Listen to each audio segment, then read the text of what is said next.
Hey guys, so in this video I want to talk about how starting from zero actually feels. It's pretty difficult because first you don't know what the hell you want to do.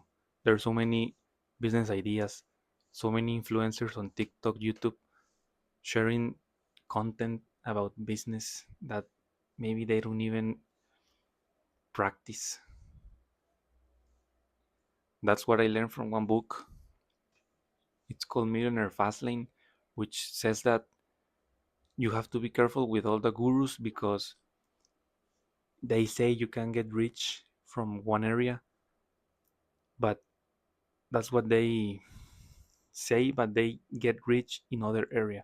So for example, a guru can say you can get rich selling this PDF, but the way he gets rich is by selling a course on how to make PDFs. So he's not putting in practice what he preaches. So you have to be very careful with that because you can get scammed or don't get results. Don't, you cannot get the result you hope for. So I'm trying to filter out all those influencers that have terrible ideas. And so yeah, it's pretty difficult narrowing down what you want to do. But what helped me was asking just ChatGPT, what can I start? And the easiest business to start is a service-based business because it only requires your time and learning a skill that other people don't want to learn or don't have time. So that's the problem you solve for them. They them not wanting to know that skill or not having the time. So you can come in there and help them. But getting to that idea was pretty difficult because before asking ChatGPT, because before I started dropshipping, then I moved to programming, then I moved to AI automation, which I didn't like that much. I know it's all the boom and everything, but it money is in everything. Of course, you have to enjoy what you're doing. Then I went back to programming, but I don't know, I didn't like it that much. And I was uncertain about how much time it would take me to actually see results because I've never programmed in my entire life. So I would be starting from zero just to learn to program. Then I will have to get really good at it. And then it's not having the product, but also market the product. So you will have to also get good at marketing, sales to get the product in front of other people. So I just wanted to remove that programming stage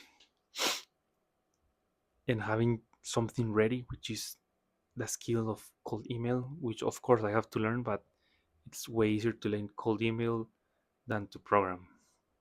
So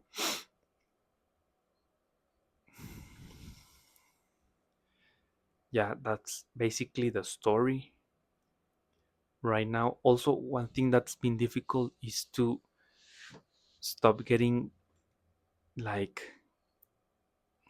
I wouldn't say confused, but distracted with other business ideas because one day, like I mentioned previously, I started dropshipping, then moved to programming, then AI, then programming again, because I kept seeing videos and videos on YouTube and TikTok of people promoting these different businesses, and when you see how they sell it, you think that you're missing out on something big, which might can, but it's better to stick with something even if it's not the greatest of the ideas, but it's better to stick with something than to keep changing the course every week or every month because you're not going to make any progress.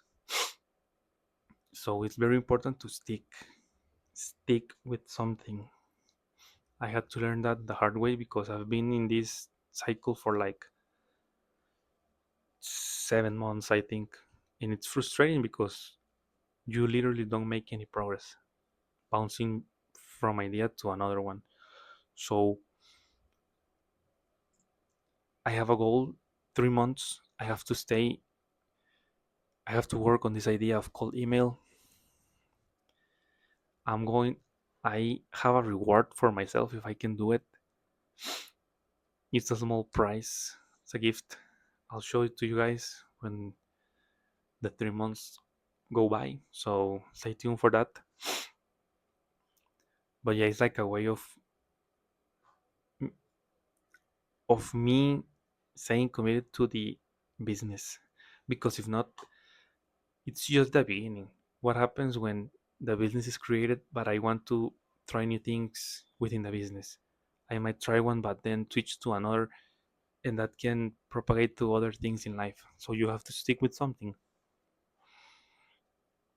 even if at the moment it feels wrong or you think like you're wasting your time, but you're not. You're wasting your time if you're quitting and then starting from zero again. But that's kind of what it feels to start.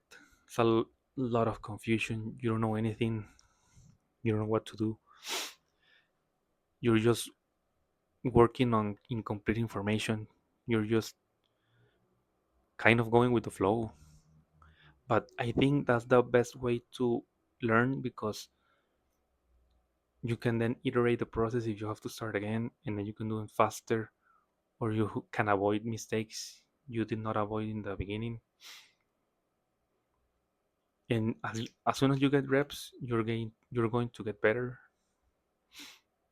You can start iterating the process and making it faster or easier. I don't know, but that only comes with reps, and reps only comes with time.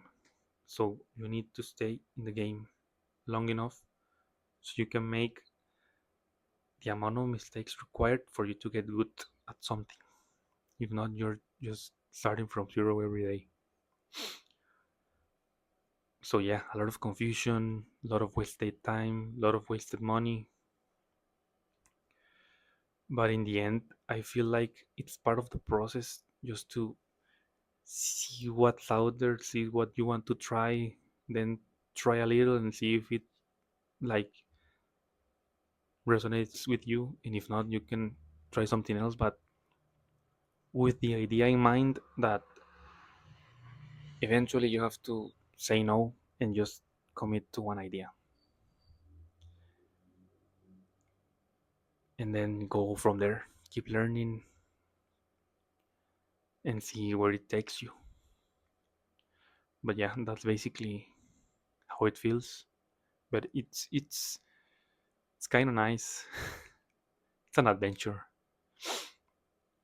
and I'd rather be doing this than watching reality shows all day at night when I come from work.